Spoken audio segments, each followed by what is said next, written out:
Assalomu alaykum. Men Nurmatova Mahla Abdurasulova, Toshkent viloyati Chinoz tumani 13-maktabda ingliz tili fan o'qituvchisiman. Menga bu yerga Nazarbek sanatoriyasiga kasaba uyushmasi tomonidan yo'llanma berishdi. Men bu yerga kelganimdan juda ham xursandman. Bu yerning asosiy vazifasi yoki mashhur bo'lgan joyi bu madaniy suvi. Siz har kuni ertalab, obed, kechga ovqatdan oldin 2 soat oldin ichsangiz sizning organizmingizda juda katta foydalari bor. Agarda sizda o't qopida muammolar bo'lsa ya boshqa kasalliklar muammolar bo'lsa, bu madaniy suv asosiy yordam beradi hazm qilishga, ichaklarni tozalashga ham yordam beradi.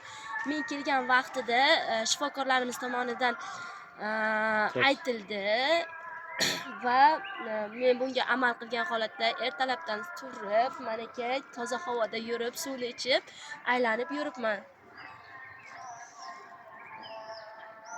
Sizlarga ham taklif qilaman bu yerga kelishingizdan. Men bu yerga kelganimda juda ham xursandman va bu yerdagi shifokorlarga, barcha ishlaydigan ishchilarga kattakon rahmat aytaman. Shu bilan bir qatorda maktabimizdagi kasaba uyushmasi rahbarlariga ham kattakon rahmat.